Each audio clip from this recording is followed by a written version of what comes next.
Salut à tous et bienvenue dans ce nouvel épisode de Vite un truc à mater sur Netflix. Aujourd'hui, je vous propose une nouvelle plongée dans les spectacles disponibles sur la plateforme, mais attention aux âmes sensibles, quelque chose se cache derrière cette promesse de rire, quelque chose de différent, quelque chose de sombre. En effet, dans les œuvres d'aujourd'hui, le rire est là pour faire passer un message. Mais sans plus tarder, commençons par notre premier invité du jour, Neal Brennan. Son spectacle, Three Mics.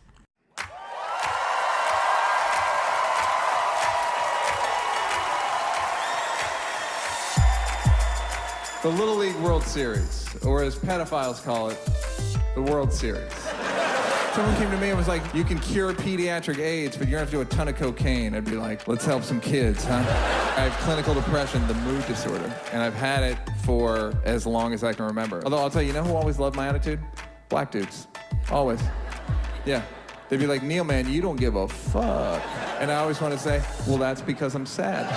Cet Américain de 45 ans, co-auteur avec Dave Chappelle du Chappelle Show, nous propose en 2017 ce spectacle d'1 heure sur Netflix. Le générique prend la forme de 3 micros se dessinant avec en surtitre des punchlines, de l'émotion et du stand-up. Durant le spectacle, il va alterner entre chacun des micros, indiquant ainsi le style des propos qui vont suivre.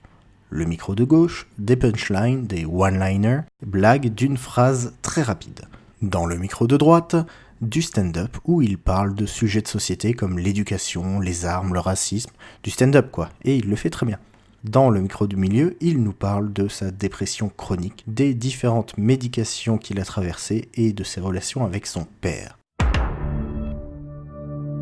Sans transition, la seconde invitée dans la playlist d'aujourd'hui est Hannah Gadsby et son spectacle Nanette. Cette Australienne, née en Tasmanie en 1978, obtient une licence d'histoire de l'art à Canberra et aura des difficultés à trouver un travail, notamment à cause d'un trouble du déficit de l'attention non diagnostiqué, et elle parle énormément dans son spectacle de ce que c'est d'être une femme homosexuelle en Australie à une époque où c'était illégal. Toutes ces informations vous seront utiles pour comprendre son spectacle, et je dois vous prévenir, c'est un spectacle qui est violent, qui est difficile, et 2 ans plus tard, ce spectacle a toujours 100% sur Rotten Tomatoes, donc je pense ne pas être le seul à avoir été marqué par son propos. I want my story heard, because what I would have done to have heard a story like mine.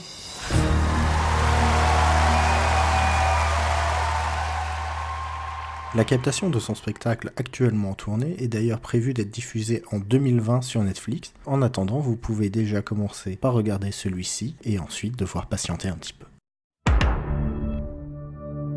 Pour finir la playlist d'aujourd'hui, je vous propose de rejoindre Patton Oswalt et son spectacle Annihilation. A huge issue that's facing this country, white genocide.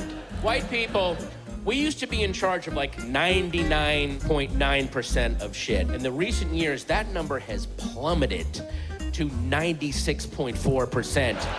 We are on the way out. Gotta keep the races pure. Oh, I hope they don't use that out of context in the promo. That would be really weird. Si vous avez regardé Ratatouille en VO, vous avez déjà entendu sa voix car elle joue Rémi, ou même dans BoJack Horseman dont nous avons parlé maintes fois dans cette émission, où il fait les pingouins éditeurs. Et probablement en le voyant vous me direz « Hey, mais je l'ai déjà vu quelque part !» Cet Américain cinquantenaire, donc doyen de ma sélection, a un CV plus qu'impressionnant avec une 50aine de films et presque le double de séries et dessins animés à son actif. Dans ce spectacle, il va parler d'un événement traumatique qui s'est produit dans sa vie. Il revient sur cet événement, l'impact qu'il aura sur lui et son entourage. Le tour de force de ce spectacle est de vous emporter dans les tréfonds de la tristesse et de remonter avec lui par la force du rire. Je ne vous en dirai pas plus, je vous laisse profiter de ce moment. Pour conclure, regardez donc dans cet ordre Neal Brennan, Three Mics, Hannah Gadsby, Nanette et Patton Oswalt, Annihilation. Certes, vous entendrez le public rire, mais surtout, vous entendrez le silence dans ces salles lorsque ces 3 artistes parlent de leur vie. Pour moi, il est beaucoup plus bruyant que tous les rires du monde. N'hésitez pas à nous envoyer vos avis sur ces spectacles sur les pages Facebook, Twitter ou Instagram du label Podcut. Bon visionnage et à bientôt!